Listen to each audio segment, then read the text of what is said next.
You know, when you see those huge dinosaur skeletons in museums, they're often, well, pieced together, right? A bone from here, maybe a fragment from there. That's usually the case, yeah. But imagine finding a nearly complete skull of one of these giants Mm. from, like, over 100 million years ago. It's incredibly rare, and that's exactly the story we're getting into today. It's a fantastic find from the Cretaceous. Exactly.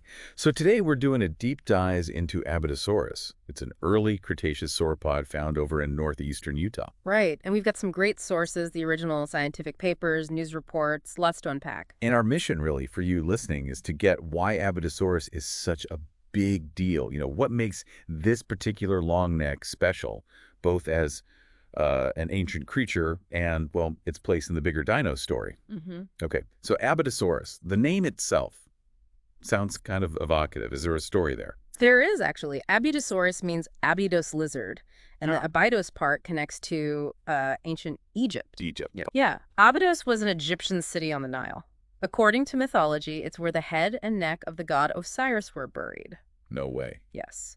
And the key fossil here, the holotype specimen, it's a skull and the first four-neck vertebrae found together. Wow. Okay, so the fossil mirrors the myth. That's really cool. A great way to remember it. Exactly. It makes the name quite memorable. So where did this amazingly intact head and neck actually turn up? Somewhere in Utah, you said. That's right. Northeastern Utah, specifically the Moosintuchit member of the Cedar Mountain Formation. Cedar Mountain Formation. Okay. Yeah, the fossils were found in a sandstone bed, actually near the old visitor center at Dinosaur National Monument. Ah, Dinosaur National Monument. Makes sense. A fitting spot. Definitely a dino hotspot. And time-wise, how long ago are we talking for Abydosaurus? We're looking at the early Cretaceous period. The specific layer, based on zircon dating from mudstones just below it, is less than about 104.5 million years old, plus or minus a bit, of course. 104.5 million years. So Albion stage. Precisely. Albion stage of the early Cretaceous. So quite a bit later than, say, the Jurassic giants everyone knows. Right, so not hanging out with Stegosaurus or the classic Brachiosaurus. Yeah. Okay. Now, you mentioned the holotype, that the skull and neck is a huge deal. Why is finding a skull, specifically a sauropod skull, so important? Well, that's a key point. Sauropod skulls are notoriously rare in the fossil record. Really? Why is that? Think about it compared to their massive bodies. Their heads were relatively small, and the skull bones themselves were often quite delicate, lots of openings, lightweight construction. Okay. Less likely to fossilize intact. Exactly. Much less likely than, say, a giant leg bone. So finding a complete one is exceptional. And Abydosaurus, it's actually the first described complete skull for any Cretaceous sauropod found in the Americas. The first one. Wow. From the whole Cretaceous period in the Americas. The first complete one described, yes. It gives us this just unprecedented window into what the heads of these animals look like during that era here. That really drives home the significance. And it wasn't just that one skull, was it? I think the sources mentioned other finds at the site. That's right. It wasn't isolated. The same quarry yielded more Abydosaurus material, partial skulls from at least 3 other individuals. 3 others. Yeah, and then postcranial stuff too, bits from behind the head, like a partial hip, some tail vertebrae, a scapula, a shoulder blade, an upper arm bone, a humerus, and even some hand bones. Goodness.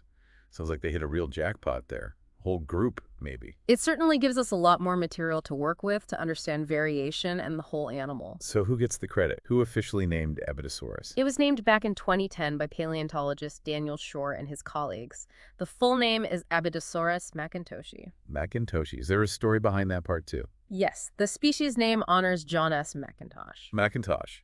The name sounds familiar in sauropod circles. It should. He's actually a professor of physics emeritus at Wesleyan University, but he's made huge contributions to studying sauropods, especially those at Dinosaur National Monument, over many, many years. A physicist. That's fantastic. It shows how passion can cross disciplines. Absolutely. A nice tribute to his work. Okay, so we know the where, the when, the who. Let's get to the what.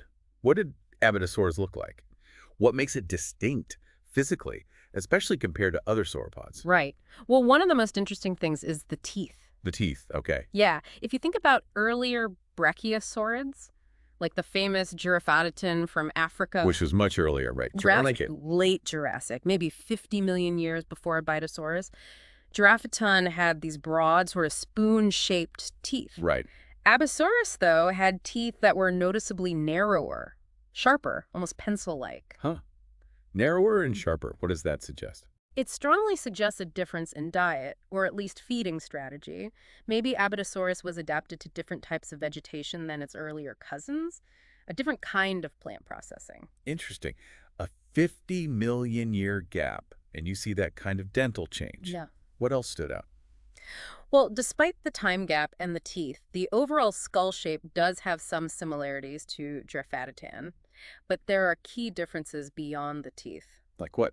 The nasal opening, the big hole on top of the skull in Brachiosaurs, was smaller in Abydosaurus. There are also subtle but consistent differences in how the nasal bones and the maxillary bones, those are in the snout and upper jaw meat and are shaped. Okay, subtle but distinct anatomical detail. Exactly. And its external nostrils, the fleshy openings, were likely relatively small based on the bone structure. Even things you can only see under a microscope, like features of the tooth enamel, help distinguish it. So it's like a familiar blueprint, but with definite modifications. It had evolved its own characteristics. What about size? How big was this dinosaur? It was definitely large. Paleontologist Thomas Holtz estimated its length in 2012 at about 18.3 meters, Which is roughly 60 feet long. 60 feet. Okay, so a very respectable size. Maybe not the absolute biggest ever, but certainly a giant. Oh, definitely a giant animal. You wouldn't want it stepping on your car. Not at all.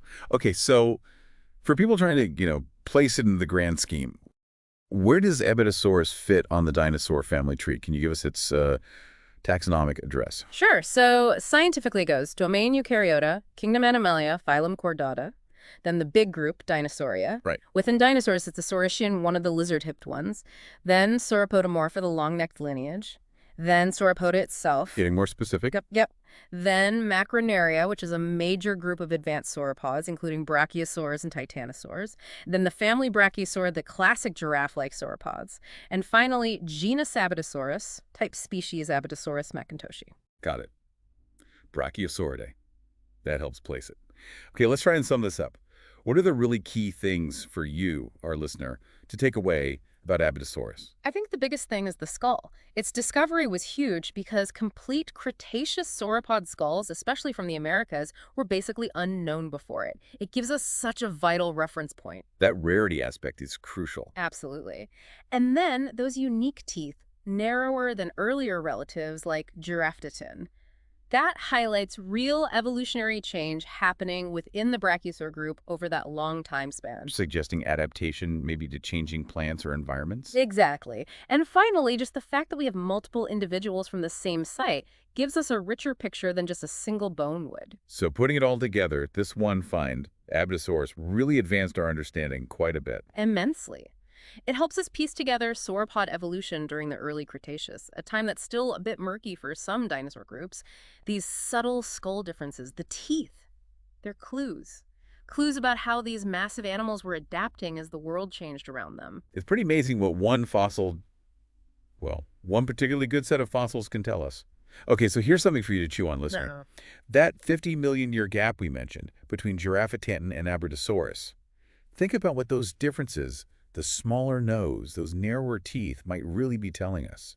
What kind of pressures, what kind of changes in, say, plant life or climate could drive those kinds of evolutionary shifts in these enormous creatures over that vast stretch of Cretaceous time? It's a fascinating question to ponder. What was happening on the ground to shape these giants? Deep time, deep questions, sparked by the discovery of Abydosaurus.